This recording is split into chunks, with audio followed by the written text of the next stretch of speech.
वर्ग 12वा विषय मराठी साहित्य प्रकार 2 गढी स्वाध्याय प्रश्न पहिला चौकटी पूर्ण करा. 1. गावाचं भरभरून कौतुक पाहणारी वान नदी. 2. लहानुलं गावाच्या भोवताल झालर असलेला पर्वत सातपुडा पर्वत. 3. बापू गुरुजींना शाळेत पाठवण्याचा आग्रह करणारे पाटील. 4. गुरुजींच्या समाजकार्याविरुद्ध फळी तयार करणारे उचापती माणसं. खालील व्यक्तींतील नातेसंबंध स्पष्ट करा. 1. बापू गुरुजी आणि परबतराव. बापू गुरुजी हे परबतरावांचे सुपुत्र. 2. बापू गुरुजी आणि संपत्ती. संपत्ती हा बापू गुरुजींचा मानलेला मुलगा. 3. लक्ष्मी आणि बापू गुरुजी. लक्ष्मी ही बापू गुरुजींची पत्नी. 4. बापू गुरुजी आणि पाटील. पाटील हे बापू गुरुजींना मुलाप्रमाणे मानणारे. प्रश्न दुसरा कृती करा. 1. गुरुजींनी गावात सुरू केलेल्या विविध गोष्टी. उत्तर: शाळा, बोर्डिंग, तालीमखाना, वाचनालय. 2. बापू गुरुजींची स्वभाव वैशिष्ट्य.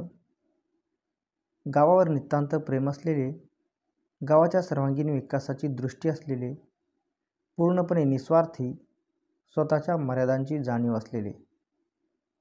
प्रश्न तिसरा अ. खालील शब्दसमूहांचा तुम्हाला समजलेला अर्थ लिहा. 1. दाण्याचा पूर. उत्तर: खूप धान्य पिकत असे. 2. माणसानं पहिले पाणी पावावं आणि मग पोवावं. उत्तर: परिस्थिती समजून घ्यावी, आपला आवाका लक्षात घ्यावा आणि कामाला हात लावावा. 3. पाखरानं पहिले पख पारखावं आणि मग उडावं. स्वतःची कुवत पाहून कार्य करायला पुढे व्हावे. 4. मले पान फुलं वहा. फक्त मलाच चांगले म्हणा. आ. वैदर्भी बोलीत वापरलेल्या पुढील वाक्प्रचारांचे अर्थ लक्षात घ्या आणि त्यांसाठी तुमच्या बोलीत किंवा मराठीत वापरले जाणारे वाक्प्रचार लिहा. 1. मन तिळतिळ दुखणे. उत्तर: मन तिळतिळ तुटणे, दुःखाने व्याकुळ होणे. 2. ठाण मांडून उभी राहणे.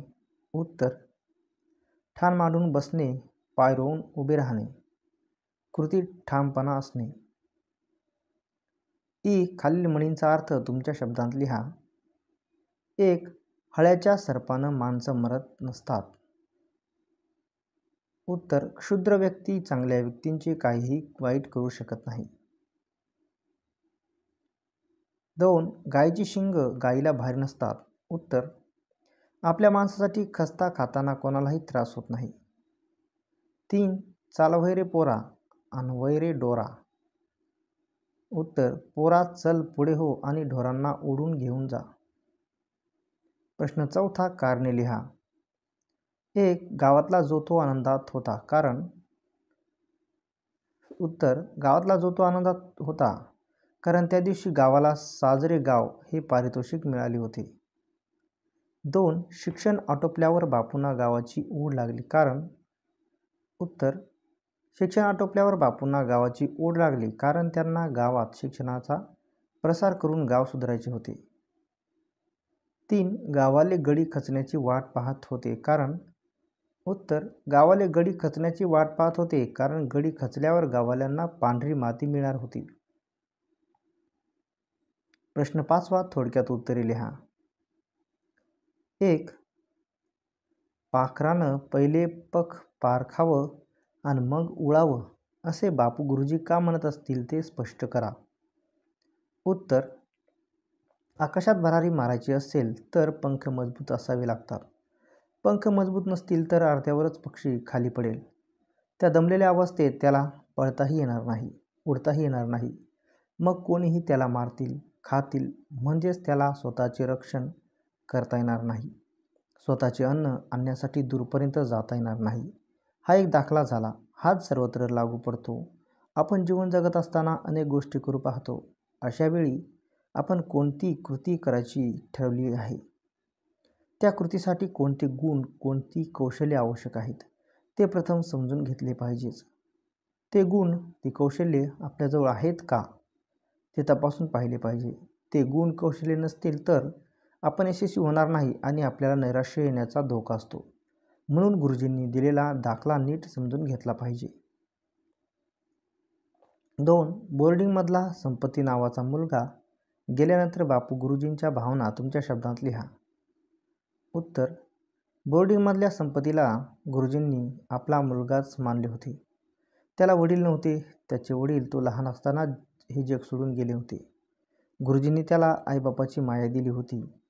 पण एक प्रसंग आबाळ कोसळल्यासारखा आला. तालुक्याला शिक्षण समितीची बैठक होती. गुरुजींना बैठकीसाठी जाणे भागच होते. गुरुजी तालुक्याला गेले आणि इकडे संपत्ती फटकेच्या रोगाने त्याला त्याच रात्री मरण पावला.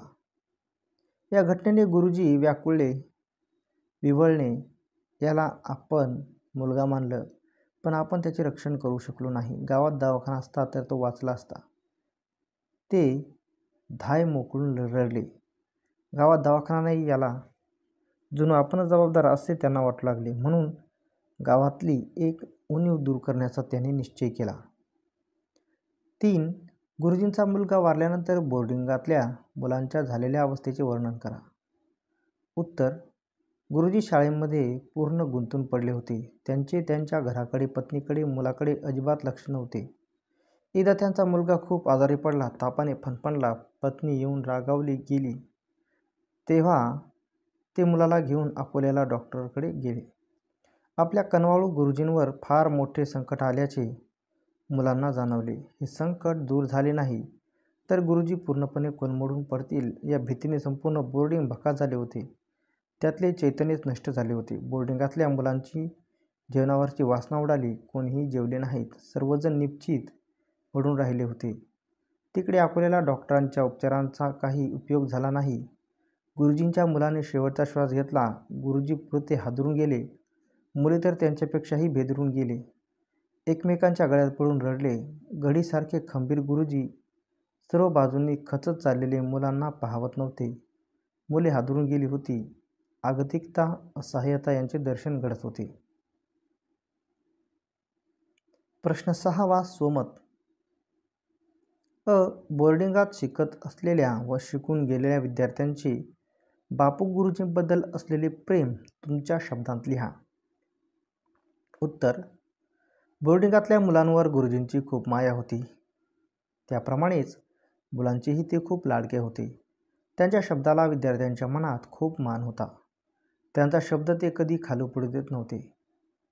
गुरुजींच्या मताप्रमाणे वागण्यासाठी सगळेजण धडपडत होते. गुरुजींचाही त्यांच्यावर जीव होता. रोज रात्री मुलांना कंदिलाच्या प्रकाशात घेऊन बसत.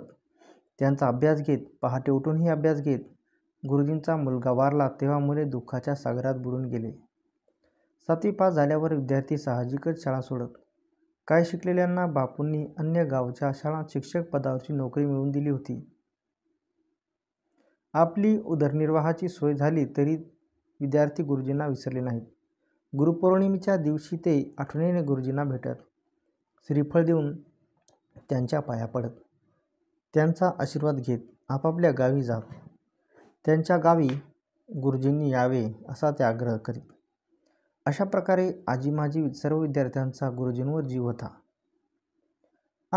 गावातल्या उचापती करणाऱ्या लोकांबद्दलचे तुमचे मत स्पष्ट करा. उत्तर: उचापती करणारे लोक सर्वत्र असतात असे आता माझे मत झालेले आहे.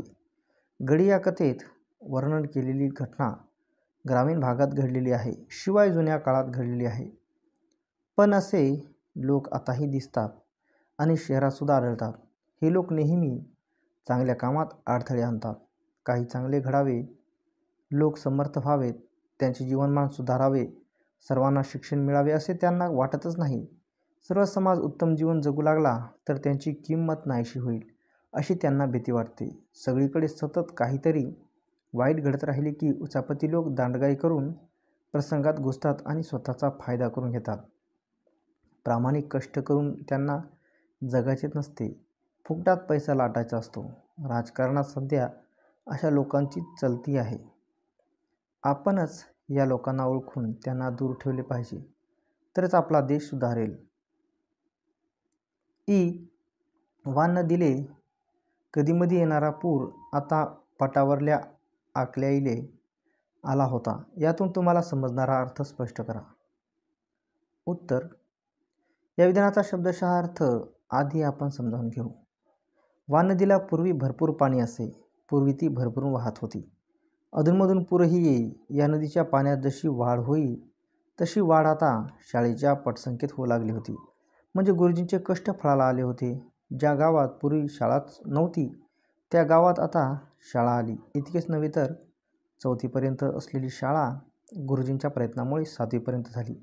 मॅट्रिकपर्यंतचे शिक्षण गावातच मिळावे म्हणून गुरुजींनी गावात हायस्कूल सुरू करण्याचाही प्रयत्न केला. पण उचापती लोकांनी हायस्कूल होऊ दिले नाही. पण नदीला जसा पूर येई तसा गावातल्या शाळेच्या विद्यार्थी संख्येला पूर येऊ लागला होता. हे मात्र एक सुचिन्ह होते. प्रश्न 7वा अभिव्यक्ती. गढी, वाननदी आणि वटवृक्ष या 3 प्रतीकातून गावातील स्थित्यंतराचे दर्शन कशा प्रकारे घडवले आहे ते प्रत्येकी एकेका उदाहरणाद्वारे स्पष्ट करा. उत्तर: गढी हे गुरुजींचे प्रतीक आहे. गढी पूर्वी भक्कम होती. गावाला आधार होती. माणुसकीच्या भावनेतून मदत करण्याची गढीची वृत्ती होती. म्हणून गढीच्या पाटलांनी अभ्यासात हुशार असलेल्या बापूंच्या शिक्षणाचा सर्व भार उचलला. तेच गुरुजींनी केले. त्यांनी आपले सर्व आयुष्यच गावाला अर्पण केले. काही काळ गावाला प्रगतीची फळे मिळालीच. साजरे गाव हे पारितोषिकही मिळाले. पण कालांतराने गावावर अवकळ आली. प्रगती खुंटली. गढी खचत गेली. बापू गुरुजीही खचत गेले. वाननदी हे गावातील जीवनप्रवाहाचे प्रतीक आहे. पूर्वी गरिबी होती. पण गावात निर्मळपणा होता. गावाच्या विकासाची स्वप्ने जणू काही वाननदी वाहून आणत होती. हळूहळू वाननदीचा प्रवाह आटत गेला. पाणी कमी झाले. शेवटी तर नदीने पात्रच बदलले. गावानेही आपला जीवनप्रवाहच बदलून टाकला. वटवृक्ष म्हणजे गावच होय. वाननदीच्या काठावर वटवृक्ष अंकुरला. हळूहळू वाढत गेला. मुलांना वाटसरूंना तो आधार बनला. पण हळूहळू तोही सुकत गेला. गावही बापू गुरुजींच्या प्रयत्नामुळे अंकुरला. त्याने विकासाची स्वप्ने पाहिले. चांगले दिवस आलेही. पण उचापत्यांमुळे गाव उलट्या दिशेने प्रवास करू लागला. वटवृक्ष सुकत गेला तसा गावही सुकत गेला. एकंदरीत गावाची पडझड झाली. हळूहळू निराश्रमता गर्तेत गाव अडकत चालला. याचे दर्शन या 3 प्रतीकांमधून घडते. पाठाच्या शीर्षकाची समर्पकता पटवून द्या. उत्तर: गढी हे गाव सत्तास्थानाचे प्रतीक आहे. गढीच्या गावावर प्रभाव असायचा. त्याचबरोबर गावाला गढीचा आधारही असायचा. ती गढी स्वातंत्र्यानंतर आपले सत्तास्थान गमावून बसली तरीही तिचा आधार होता.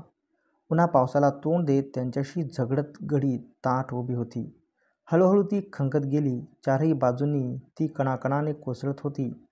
उचापती लोकही गढी पाडण्याची वाटच बघत होते. गाववाल्यांना गढी कोसळली तर हवीच होती. गडीखालची पांढरी माती त्यांना हवी होती. ते वेळाने हळूहळू जमीन उकरत होतेच. गाव खरे तर चांगल्या दिशेने चालले होते. पण उचापत्यांनी गावाला वाईट दिशेला ढकलले. गावाची विकासाची दिशा ढळली. जे गढीचे झाले तेच गावाचे झाले. गढी ही कथा त्या लहानशा गावाच्या स्थित्यंतराचे, पडझडीचे चित्रण करते. गावाची जशी पडझड झाली तशी गढीचीही झाली. तीच गत बापू गुरुजींची झालेली आहे. गाव बापू गुरुजी यांच्या पतनाची, कोसळण्याची कथा म्हणजे ही गढी होय.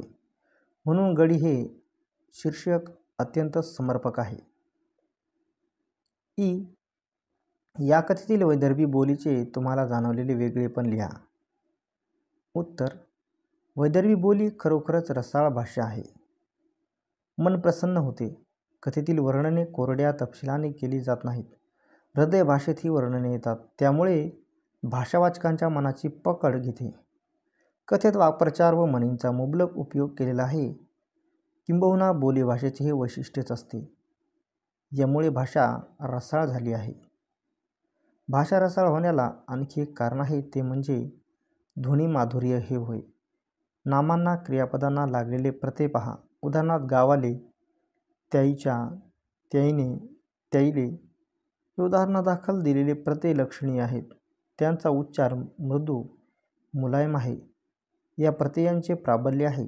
भाषा वाचताना ऐकताना मन मृदू मुलायम होऊन जाते. भाषेची आणखी वैशिष्ट्ये पहा. वाडा हा शब्द वैदर्भीमध्ये वाळा होतो. पडल्याने या प्रमाण मराठीतील शब्दाचे वैदर्भातील रूप आहे पळल्याने. याच पाठातील असे खूप शब्द दाखवता येतील. मुद्दा हा असा की या भाषेची प्राकृतीच मुळी मृदू मुलायम असावी. वैदर्भी भाषेकडून प्रमाण मराठीकडे होणारा प्रवास रसाळतेकडून कोरडेपणाकडे जास्त होतो. प्रमाण भाषेत आखीव रेखीवपणा जास्त असतो, त्यामुळे औपचारिकपणा जास्त येतो. थोडक्यात हे आहे वैदर्भी भाषेचे मला जाणवलेले वेगळेपण.